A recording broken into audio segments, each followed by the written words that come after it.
आप बिहार के युवाओं से पूछिए कि वो आयोग चाहता है कि रोजगार चाहता है। बिहार का युवा अब ठगा जाने वाला नहीं है, वो आयोग और घोषणा नहीं चाहता है। हम लोग की मांग है कि लोकसभा में जिस वोटर लिस्ट से चुनाव हुआ था, मोदी जी उसी से चुने गए हैं। तो अगर वो वोटर लिस्ट गलत है तो मोदी जी क्या फिर से अपना उपचुनाव आएंगे चुनाव में? कि बिहार के जो गरीब लोग हैं, जो बाहर रहते हैं, खासकर 50 लाख से ज्यादा मजदूर जो सीधे एक ही बार दिवाली और छठ में आएंगे, उन सब का नाम वोटर लिस्ट से कट जाएगा और इसका सीधा फायदा सरकार को होगा। जो लोग बाहर गए हैं बिहार की व्यवस्था खराब होने की वजह से, बाहर मजदूरी कर रहे हैं, रोजगार कर रहे हैं, वो आएंगे तो एनडीए के खिलाफ वोट देंगे। इसीलिए ये पूरा षड्यंत्र किया गया है। आप बिहार के युवाओं से पूछिए कि वो आयोग चाहता है कि रोजगार चाहता है। बिहार का युवा अब ठगा जाने वाला नहीं है, वो आयोग और घोषणा नहीं चाहता है। नीतीश कुमार ने 2015 में ये वादा किया था कि 18 साल से 35 साल के तक जितने युवा हैं, जब तक उनको नौकरी नहीं मिलेगी, रोजगार नहीं मिलेगा, तब तक उनको 1000 रुपए का हर महीने बेरोजगारी भत्ता मिलेगा। कोई भी युवा से पूछ लीजिए, आज तक 1 रुपया नहीं मिला है। तो युवा आयोग बनाने से कुछ नहीं होगा। आयोग बनाकर नीतीश कुमार के जो 4 चाटुकार मंत्री और अफसर हैं, वो अपने परिवार वालों को वहाँ नौकरी दिलवाएंगे। बिहार का युवा जो बेरोजगार था वो बेरोजगार ही रहेगा।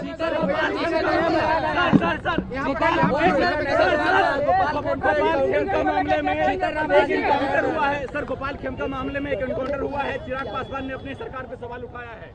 भाई, एनकाउंटर हुआ है, अभी ये खबर आई है, उसकी पूरी जानकारी आने दीजिए, तभी उस पर कोई टीका टिप्पणी हो सकती है कि जिसने मारा था उसका इनकाउंटर हुआ है, किन परिस्थितियों में हुआ है। ये तो जब सारी जानकारी आएगी तभी उस पर कोई टीका टिप्पणी हो सकती है। अरे किसने ये सब, आप लोग फालतू बात जो है, 2015 में महिलाओं को 30% सरकारी नौकरियों में आरक्षण पहले से है। ये नीतीश कुमार पहले ही का घोषणा फिर से दोबारा घोषणा करके बेवकूफ बना रहा है। बिल्कुल जो वोटर लिस्ट रिवीजन हो रहा है ये गलत रिवीजन है। हम लोग की मांग है कि लोकसभा में जिस वोटर लिस्ट से चुनाव हुआ था, मोदी जी उसी से चुने गए हैं। तो अगर वो वोटर लिस्ट गलत है तो मोदी जी क्या फिर से अपना उपचुनाव आएंगे चुनाव में? तो जो, अरे रुको ना भाई, तो खाली सवाल पूछ लो। वोटर लिस्ट में जो संशोधन हो रहा है उसका हम लोग विरोध करते हैं और हम लोग की मांग है कि जो लोकसभा में वोटर लिस्ट इस्तेमाल किया गया था उसको इसी चुनाव आयोग ने बनाया था, सारे जांच परख के बाद बनाया था। उसके आधार पर देश का चुनाव हुआ है, प्रधानमंत्री का चुनाव हुआ है। तो उसी वोटर लिस्ट को माना जाना चाहिए। उसमें अगर किसी की मृत्यु हो गई है, कोई पलायन कर गया है तो उसका नाम काट दीजिए। जो 18 साल से ज्यादा के लोग हैं उसका नाम जोड़ दीजिए।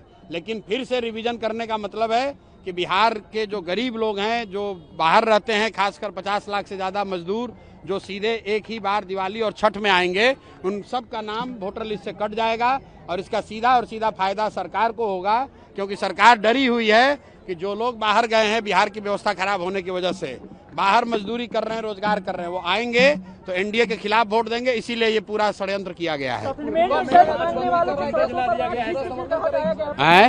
समर्थन कर रही है क्या सर बंदी का? बिल्कुल नहीं करती है। हम लोग लंपट लोगों का पार्टी नहीं है कि अगर आप बिहार बंद कीजिएगा तो उससे किसका नुकसान होगा? उससे बिहार की जनता का नुकसान होगा। जो लोग रोजी रोटी करते हैं, रेड़ी पट्टी लगाते हैं, जो दुकान चलाते हैं, उनका नुकसान होगा।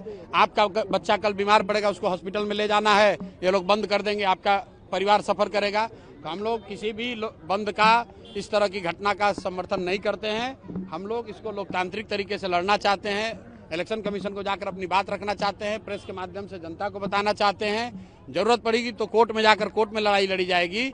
ये धरना प्रदर्शन बंद करना, इससे समाज का, बिहार का नुकसान है, उससे कोई फायदा नहीं, और सिर्फ राजनीतिक रोटी सेकने का परिणाम।